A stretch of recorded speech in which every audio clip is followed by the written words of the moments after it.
Hey there, dirt bike people. I'm Chuck from TrueTech, and today I'm going to show you how to change the springs on an open cartridge Explore fork from this TE300i. So this procedure is very, very similar with all open cartridge or open bath forks. There are some slight differences, but I am quite confident that if you watch this video, you should be able to change springs in your open bath forks, no matter what brand they are. They are all remarkably similar. So this is where I'm going to start. I've got the forks off of the bike already. I've got the fork mounted up in the vise here, and I've got the springs that I'm going to install there. And these are actually a great fork to demonstrate on because they're one of the few forks that have a preload adjuster up here. So the first thing I'm going to do is just set the preload to the middle. And while I'm at it, I'm going to come over here and do the same thing to this just so I don't forget. And I'll show you why that's important in just a minute. Now I realize that most of you don't have a suspension vise, and this is one area where that might become a problem. There are two ways to solve that. One, you can either keep this clamped in the triple clamp, and then if you have the appropriate fork cap tool, you can just loosen off this fork cap while it's in the bike still after you have loosened off the triple clamp bolts. Or if you have a bench vise, you can simply widen the bench vise until it is this distance, and then usually with two hands you can easily open this fork cap. There should not be a lot of tension on that. But since I have a fork vise, that's what I'm going to use. Now I want to extend my fork up, and because I have a fancy fork vise, it accommodates it very nicely. Now what you want to do here with a 22 mil wrench on this specific model, it'll vary on other models, pull the spring down and hook your wrench in there, and then we'll be taking the cap off of the damper rod. Now don't ask me why I don't have a special tool for this. I suppose the reason is simply just because I've never needed one. I just use this big wrench, and you don't want to be using the fork cap. The preload adjuster spins inside the fork cap, and there's threads in there, and if you screw up those threads, which is very easy to do if you don't do this properly, then you have to replace the fork cap. And that's expensive and unnecessary. So the preload adjuster is where you want to put your pressure. Now the fork cap spins off, and you can release your wrench. The fork spring comes out. Now here it's important not to mix up your old spring with your new spring. If you do mix them up, there's a very common way to tell the difference. Almost all OEM springs are not going to have the rate stamped in the end, actually ground. Most aftermarket springs will have the rate ground into the end. So in this case, this is a 5.0 or 0.5 kilograms per millimeter. And just to get an idea, we're going to see, oh yeah, they're exactly the same length. We're going to have an easy time. Now what I'm going to do is thread this spacer down until it bottoms out. Now there should be a little bit of tension. You want to get it kind of as tight as you can with your fingers, and we'll talk about that a little bit later too. Now we'll thread the fork cap back on until it bottoms lightly. You don't want this spacer to spin. So that's bottomed out. When we install the new spring, it's going to sit right up under here. So what we need to do now is measure basically how long this spring is going to be installed versus how long it is laying on the bench. And that's all preload is. Preload is just how much the spring is compressed when it's sitting in the fork. So I'm just going to get a measurement from the top of the fork tube to the point where the spring is going to sit inside the fork cap, and it's up a little bit. I can see pretty clearly where it is, and that's great because I have 280 millimeters. Easy math. Now I'm just going to pull my fork cap off again. I have a handy dandy damper rod holding tool, which you don't necessarily need. It just makes your life easier.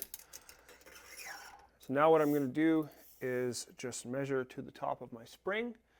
I have 291. Ooh, okay. So my free length, so that's 11 millimeters of preload, 291 versus 280. That's too much preload for fork springs. I want to be about 7 millimeters. So what I got to do now is get this spring out of there, and I got to see how many spacers are down in there. Hopefully there's a few. So unfortunately for me, and fortunately for you, I have to dump the oil out of this. And I'm going to dump the fork oil into this graduated cylinder. If this wasn't a pretty much brand new fork, I would just change the fork oil. But in this case, I think this bike has like 2 or 3 hours on it. So there's one spacer. Hopefully there's more. All right, so what I've got here is one 2.5 millimeter spacer. Now that I don't have any oil in there, I look down there with a flashlight and there is nothing else. No problem. If you don't have a selection like this of fork spring spacers like I have from years of doing it. If you order your springs from Racetech, they usually come with a bunch of spacers. And if you're in Canada like I am, I order my springs from Stadium Suspension in Quebec. And if you need some more spacers, you can just ask them. I'm sure that they'll throw some in. They're very common. If you're getting your springs from a shop, they should be able to supply you some. Any suspension shop has tons of these. Or if you have a lathe, you can make some up yourself. So here, I'll show you what this preload adjuster does here. It just adjusts literally the preload on the spring. So basically what that means is that if I set this preload adjuster to 0 and I remove this little spacer, then I should get a minimum preload of just over 5 mils, which is actually quite nice. Because I was careful with this, I'm going to dump this back in, and I'm going to bleed this, and then I'm going to use my fork oil level tool to see what level fork oil is in that thing. For this rider, I want about 120 mils. Oh, perfect. If you don't have one of those, you can just make it out of a syringe and a piece of hose. It's very simple. Now I'm going to drop my spring in, pull up my damper rod, put in my wrench. Now this part is absolutely critical. You need to make sure that you have lots of threads showing here, and that's why I screwed this spacer down onto the damper rod and tightened it a bit. This fork cap needs to thread all the way down until it stops. It just stopped right there, and there should be a gap here. Now, what you need to do once it stops is continue on going, and what that's doing is it's pulling the spacer up and acting like a jam nut against the fork cap. It's very easy to start the fork cap threading onto the damper rod, and then instead of the fork cap threading down, this spacer threads up. And I've seen it in some cases where this fork cap was only held on by a couple of threads. And in really severe cases, the forks can actually come apart. And now we're going to jam them against each other, and that's going to hold all the innards together. And that's basically it.